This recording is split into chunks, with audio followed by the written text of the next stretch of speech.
I am continuing in my reading. What I'm doing in this series is to read through the entire standard works of the Church of Jesus Christ of Latter-day Saints. This consists of the Bible, the Book of Mormon, the Doctrine and Covenants, and the Pearl of Great Price.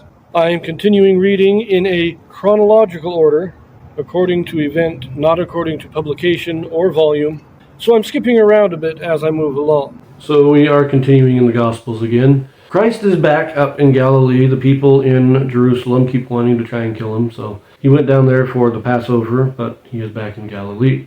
Now we read the story of the feeding of the 5,000, and then he sends the disciples across the sea, and we have the story of him walking on the water.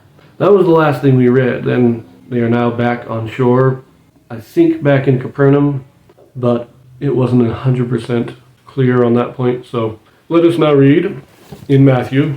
In this video, we have a Joseph Smith translation. And what the Joseph Smith translation is, this is a translation or correction done by Joseph Smith to restore those passages that have been lost or corrupted over the years. Matthew chapter 15, verses 1 through 20. Then came to Jesus scribes and Pharisees which were of Jerusalem, saying, Why do thy disciples transgress the tradition of the elders? For they wash not their hands when they eat bread. But he answered and said unto them, Why do ye also transgress the commandment of God by your tradition? For God commanded, saying, Honor thy father and mother, and he that curseth father or mother, let him die the death. But ye say, Whosoever shall say to his father or his mother, It is a gift, by whatsoever thou mightest be profited by me, and honoreth not his father or his mother, he shall be free. Thus have ye made the commandment of God of none effect by your tradition.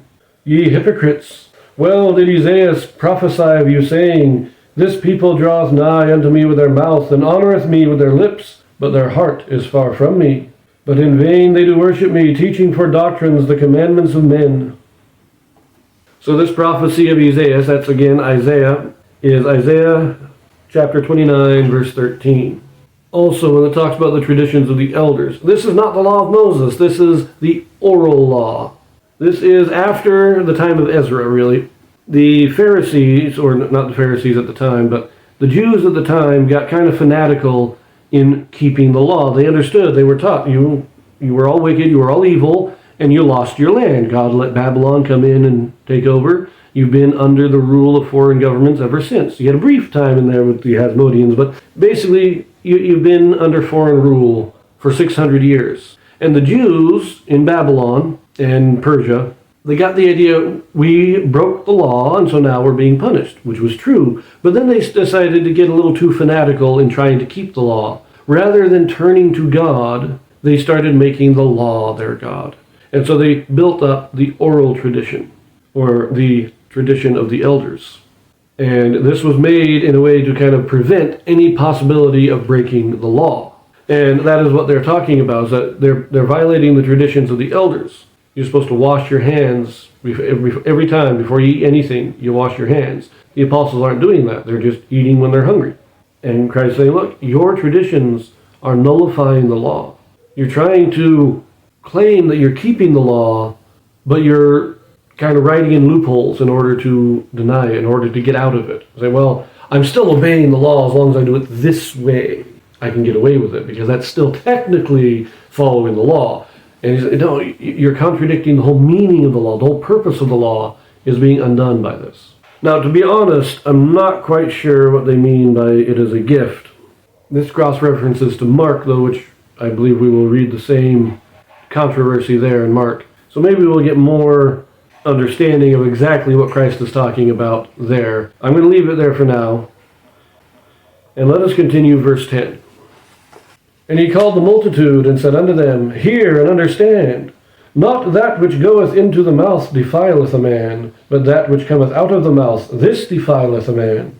Then came his disciples and said unto him, Knowest thou that the Pharisees were offended after they heard this saying? But he answered and said, Every plant which my heavenly Father hath not planted shall be rooted up. Let them alone. They be blind leaders of the blind, and if the blind lead the blind, both shall fall into the ditch.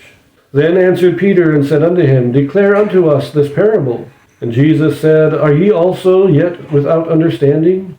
Do not ye yet understand that whatsoever entereth in at the mouth goeth into the belly, and is cast out into the draught? But those things which proceed out of the mouth come forth from the heart, and they defile the man. For out of the heart proceed evil thoughts, murders, adulteries, fornications, thefts, false witness, blasphemies. These are the things which defile a man.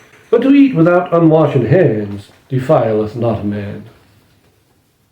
This is a great lesson. It's not what we eat that defiles us.